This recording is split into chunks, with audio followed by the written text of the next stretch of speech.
Здравейте! В това видео ще направя един преговор за 10-ти клас, т.е.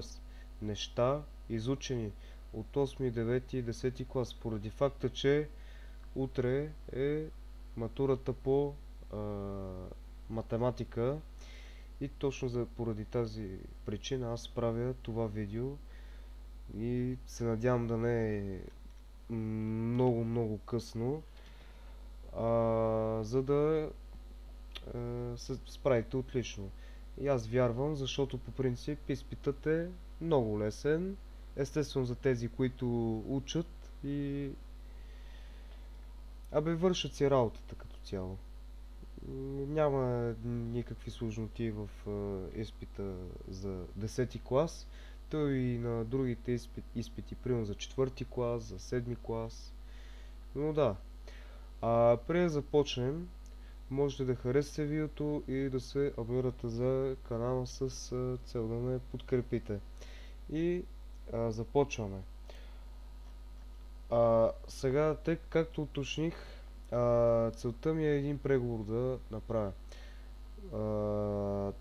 Тоест, сега ще реша, няма да са всичките задачи от тези изпити, тъй като няма време, правя го в според мен доста късен етап този клип, трябвало е по-рано да го направя за изпита, и съответно няма да реша кой знае много неща, т.е. ще решим някакви задачи предполагам за уравнения, за корен квадрат, за система уравнения, там геометрични, за конус, по-точно стереометрията, и това реално ще бъде.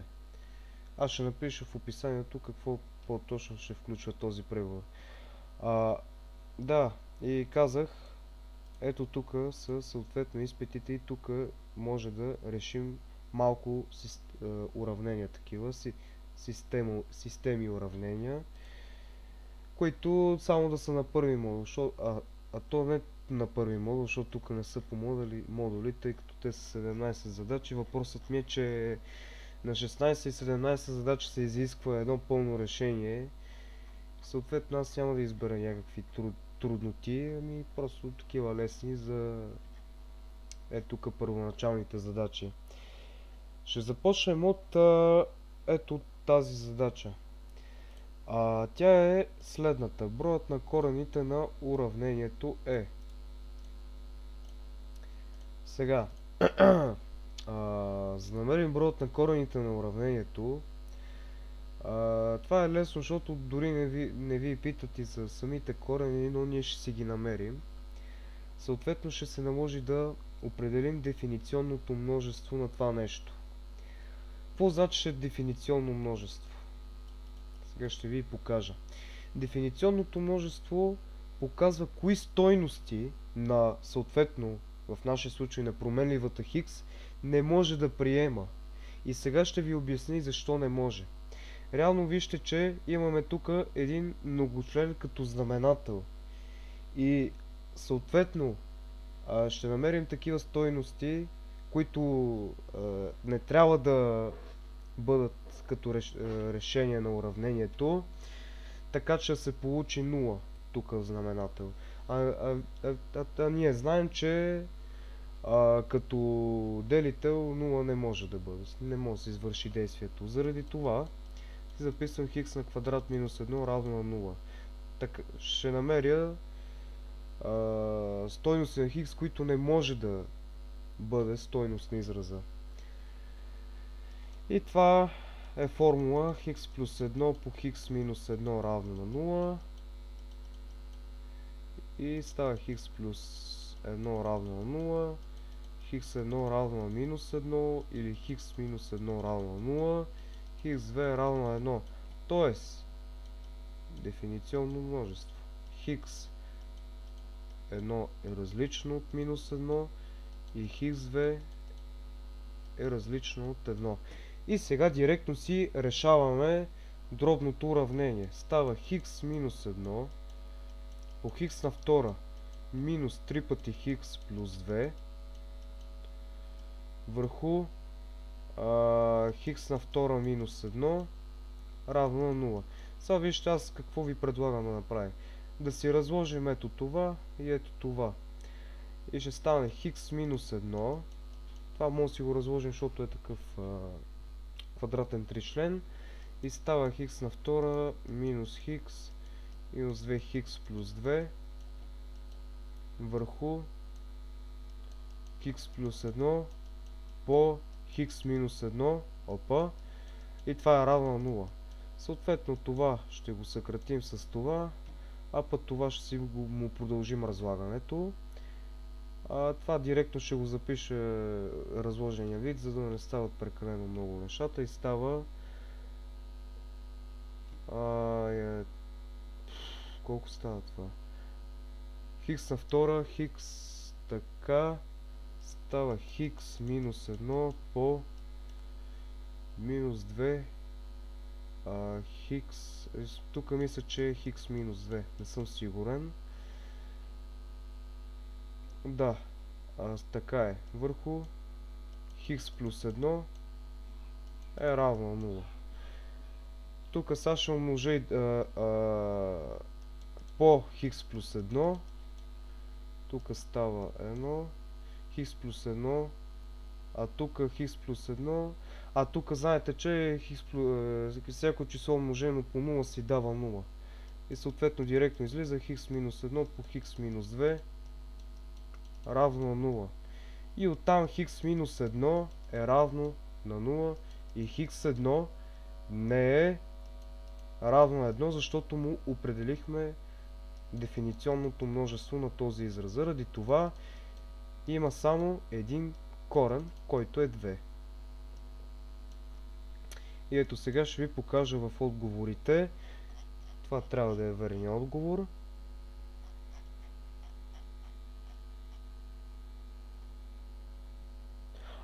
Така да е. Той е един корен, да. Извинявам се. Защото тук забравих, че се пита за броя на корените.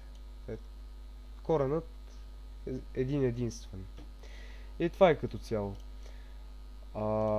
от тази задача. Сега ще преминем към друго нещо. Да речем примерно ето този израз с корен квадрат. Тук трябва да се намери стойността на израза. Корен квадрат от 2 плюс корен от 162 минус корен от 2 на 5 степен. Равно. Сега преписваме си корен от 2. Това число 162 можем да го представим като произведение от числата 81 по 2 минус 2 на 5 степен е минус 32. И става корен от 2 плюс тази 80 единица можем да го изнесем пред корена и ще стане 9 по корен от 2 минус. Сега път това можем да го представим като произведение 32, 16 по 2. И това е равно на корен от 2 плюс 9 по корен от 2 минус 16, като го изнесем пред корена, ще стане минус 4 по корен от 2. И сега, тъй като тези три числа имат съответно едно и също число, което е корен от 2, само ще се съберем тук. Тук по принцип има единица, която не се изписва. Просто ще си извършим действията с това и това число. Ето това радикала и числото ще си го препишем. И става 1 плюс 9, 10 минус 4, 6 по корен от 2. И това е отговор Б. Ето, за да ви докажа, че не ви лъжа, ето отговор Б. И затова нещо се дава 4 точки. Супер. Супер, ако не го сгрешите. Сега. Ето тази задача също можем да решим. Тя е такава геометрична. Правоъгълният триъгълник АБЦ, петата на височината към хипотенузата е дели на отсечки с дължини 4 см и 1 см. Лицето на триъгълника е... Сега, трябва да уточня едно нещо за такава правоподобна задача. Тук по условие е дадено височината към хипотенузата и че дали тази петата, тук тази, реално е това е петата, и дали 4 и 1 см. Сега първата ни стъпка, за да си намерим лицето на триъгълника, можем да си намерим колко ни е височината. Обаче как ще намерим тази височина? Ето тук къде ще ви го покажа и по стъпки, за да видите как стават нещата. Тук по принцип би трябвало да има някакви формули и сега ще ви покажа и съответната формула, чрез която се намира височина в правоъгълен триъгълник, спусната към хипотенузата. Си има една специфична формула. И тя, само да видя къде е, тук са тригонометричните функции.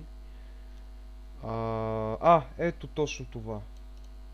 Ето. Реално формулата е следната. Височината, повдигната на квадрат, е равна произведението от това и това. AH по BH.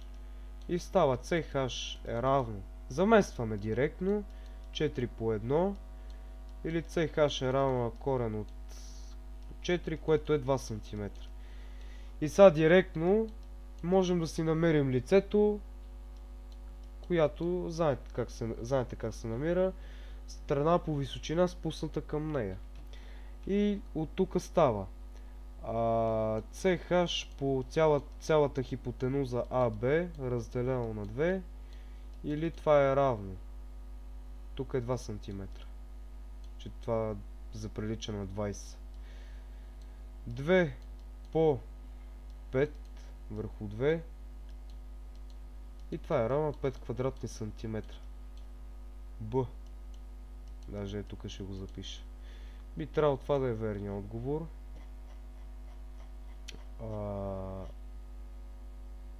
Да не от другия изпит. Само да видя. Да, от тук го взех това. Ето. 11Б. Това също го решихме. Сега нека да разгледаме тук по-стари неща за вероятности, за средна заплата и за обем наклонност. В смисъл тук ще решим задачи за стереометрия. Нека да видим какво е това. Тази задача за вероятност.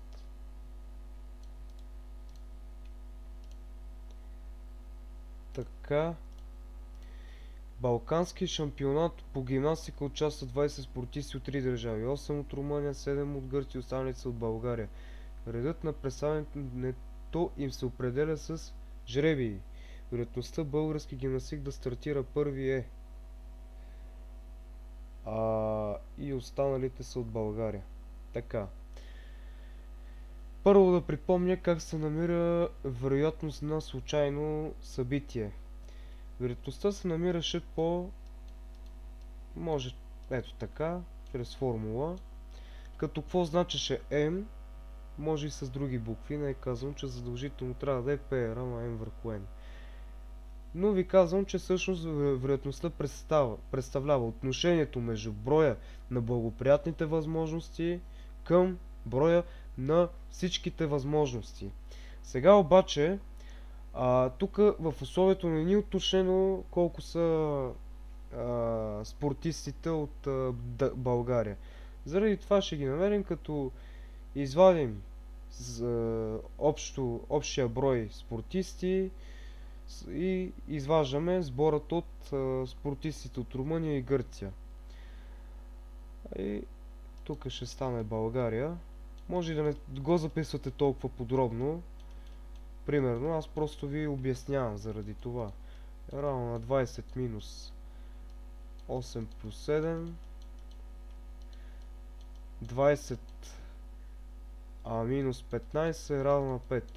И сега вероятността е равно на m върху n е равно. Тук казват за българските. Съответно, броят на благоприятните възможности са 5, защото ни казва да се намери вероятността български гимнастик да стартира първи, делено на общия брой спортисти, съответно 20, което е 1/4. Това трябва да е В. Да, и ето 13В. Това ви дава, а то тук всичко е 4 точки. Еми, да, печелите 4 точки. Ето така се решава тази задача. За вероятност. Така, сега имаме за средна заплата. За средно аритметично си имам предвид. В една фирма работят 7 работници с заплати по 1250 лева, двама специалисти с заплати по 1820 лева и един ръководител с заплата 2360 лева. Средната заплата във фирмата е. Сега, нека да припомня какво значеше средно аритметичност. Реално, средно аритметично значи сборът от всичките числа делено на техният брой. Това значи. Съответно, трябва да намерим средната заплата. За да намерим средната заплата, записваме средна заплата. Ще я намерим като 7 по 1250, защото трябва да намерим общата заплата на тия 7 работници. Плюс 2 по 1820, плюс и един ръководител, тук направо 2360, всичко делено на 10. Защото броят на всичките работници са 10. И това е равно. Сега тук се извършват малко сметки и тъй като на мен сега не ми се пресмята, ще си използвам калкулатор. И това става 7 по 1250 е 8750 плюс 2 по 1820 3640 плюс 2360 върху 10 и стой бе.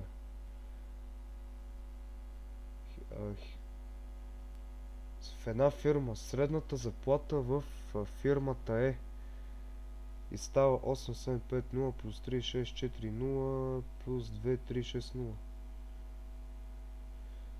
и става цялото 14750 лева върху 10 и тия нули се съкращават и средната заплата е 1475 лева във фирмата. Това ни е отговор Б. Ето сега ще ви докажа. Ето 14Б. Тази 15-та задача, честно казано, не бих искал да я решаваме. Само мога да ви обясня, че е просто, защото по-скоро тук вече почваме да навлизаме в доста стари неща, но няма проблем да обясна, защото ако и се паднат такива неща на изпита, съответно от този триъгълник BOC ще си използваме Питагоровата теорема. Теоремата беше, че всъщност хипотенузата на квадрат е равна сборът от катетите повдигнати на квадрат. Съответно, тук според Питагоровите тройки, тук този катет BO ще е 5 см. Това реално е радиуса и оттам ще си използвате формула за обем на прав кръгов конус. То беше πr на втора по h върху 3. Или по-точно b по h върху 3, защото лицето на осомата се намира πr на втора степен. Само набързо, накратко ви обясних, за да не си губим времето с тази задача, че имаме други по-важни неща. Но пък можем да решим ето тази задача, защото тя е такава задача, която предназначи за десетокласници. Но не отричам факта, че е лесна. Така. Прав кръгов цилиндър с образуваща 5 см има осно сечение, което е правоъгълник с диагонал 7 см. Обемът на цилиндъра е. Сега, тук отново ще използваме Питагоровата теорема. За да си намерим диаметъра на, на основата, после ще си намерим радиуса, като разделим диаметъра на 2, ще получим радиуса, защото лице на основа се намира π по r на квадрат и оттам, сега ще ви обясня. Сега само тъй като два пъти повторих, Боже Господи, само да видя. Съответно, диагоналът на правоъгълника и на диаметър се бележат с една и съща буква, ще ги означа с други букви. Тоест, съответно, тук нека диагонала да ни е D1, а диаметъра D. Съответно, като първа стъпка, диаметърът е равно на и това на квадрат минус образуващата или височината на квадрат. По принцип в цилиндъра височината или образуващата съвпадат. И става d на квадрат е равно на 7 на квадрат минус 5 на квадрат и става d на квадрат е равно на 35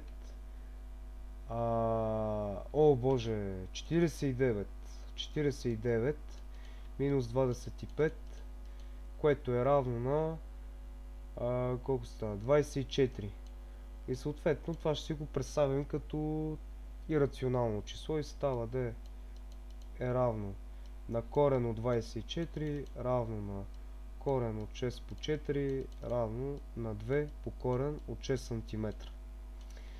Сега после радиуса е равно на диаметъра разделено на 2 равно на 2 по корен от 6 делено на 2, двойките се съкращават и равно на корен от 6 см. И сега третата ни стъпка, можем да си намерим лицето на основата.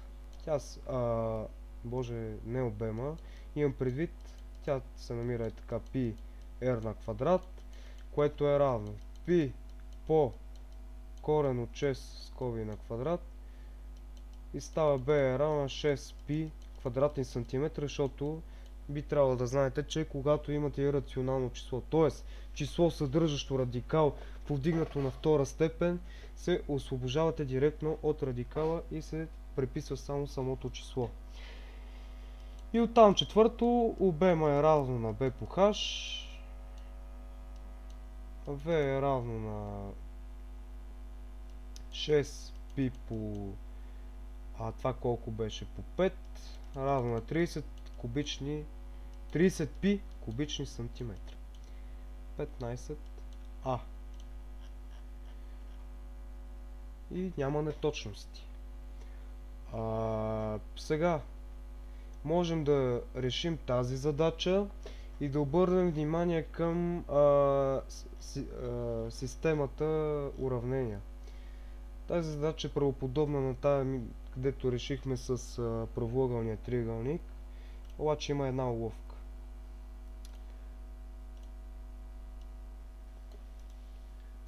Между другото, в изпита ще ви се включи, естествено, е гарантирано, че ще ви се включи задача за подобни триъгълници.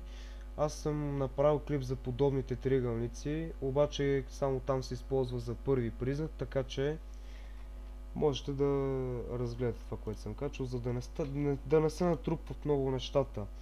Иначе аз мога да направя видеото на няколко часа, но тъй като няма никакво време и прибързвам с всичко прибързвам хем да съм бърз, хем да обясня всичко.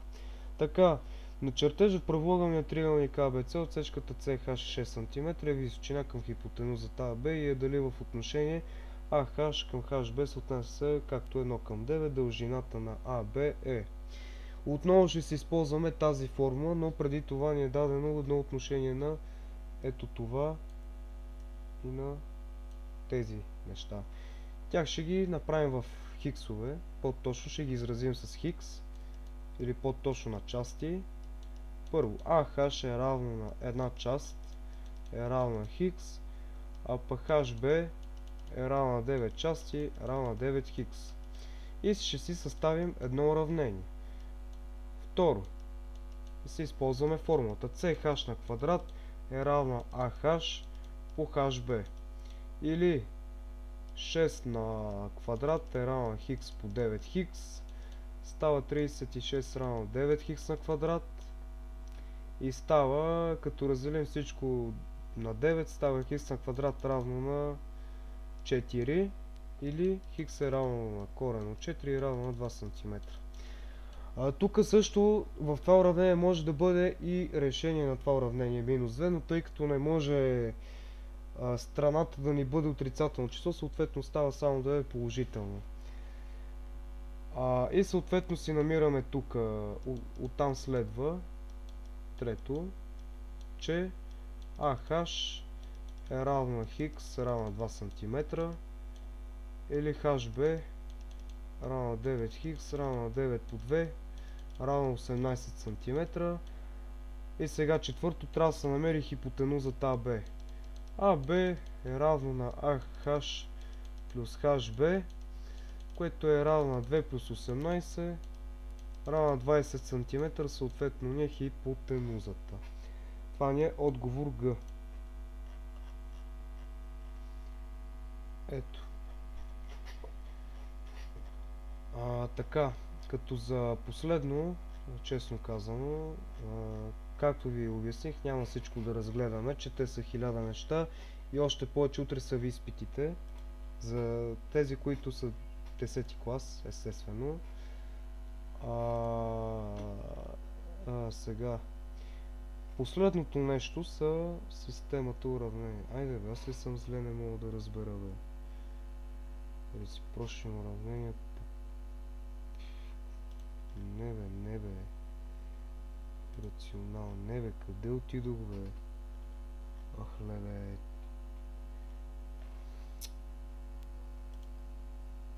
Ама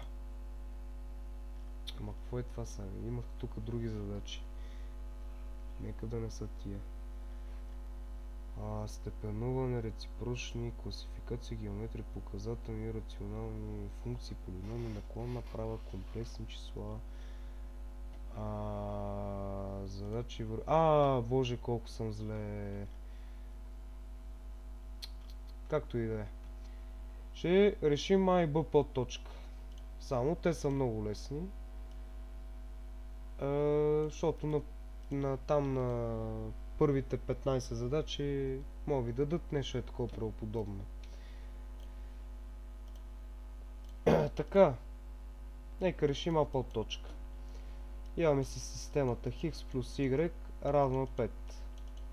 И 2 пъти хикс минус y равно на 7. Така съответно как се решават такива неща.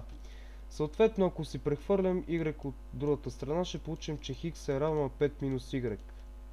И оттам полученото нещо можем да си го заместим тук хикса в другото уравнение. Става 2х минус y равно на 7 и си заместваме с ето това нещо. И става 2 по 5 минус y равно на 7 и както виждате тук се получава едно уравнение с една променлива и става 10 минус 2 пъти y минус y равно на 7 и става минус 3 пъти y равно на 7 минус 10 или минус 3y равно на минус 3 и y си е равно на 1. А пък хикс е равно на 5 минус y равно на 5 минус 1 равно на 4. Съответно хикс е равно на 4, а y е равно на 1. И от получената стойност на y си заместваме това, което сме получили за y и намираме колко е хикс. Предполагам стана ясно за какво говоря. Сега, само че другата b подточка ще продължа ето тук. b подточка 2х плюс y равно на 5 и хикс минус y равно на 2. И тук сега нека y, това 2 пъти хикс го прехвърлим от другата страна и става 5 минус 2 пъти хикс. И сега полученото нещо от y ще си го заместим в другото уравнение, където обаче имаме две стойности и ще го направим така, че да има не две стойности, ами една променлива. Извинявам се. Хикс минус y равно на 2 и заместваме. Става 5. Така да е хикс минус 5 минус 2 пъти хикс равно на 2. Само нещо да не объркам, че и става хикс минус 5 плюс 2 пъти хикс равно на 2. Става 3 хикс равно на 2. Така, хикс. И да видя да не съм сбъркал нещо. Я тук какво се получават като... тук не мога видя. Задача 5. Тук не мога видя решенията. Добре де, ако y ни е равно на 5 минус 2 пъти x, съответно x минус y равно на 2 и става x минус 5 минус 2 пъти x равно на 2, става x минус 5 плюс 2 пъти x равно на 2, x плюс 1 плюс 2 става 3x равно на 2, това е 2, плюс 5 тук 7, или x е равно на 7 върху 3. И оттам y е равно на 5 минус 2 пъти хикс равно, заместваме реално стойността на хикс, която сме намерили, 5 минус 2 по 7 върху 3 равно на 5 минус 14 върху 3, което е равно, сега ще ви кажа колко е, и би трябвало толкова да е вярно всичко и съответно ще приключа с клипа, защото и за 7-ми клас мисля да правя. Това май се получава точно 1/3. А пък сега въпросът е друг. Дали съответно са...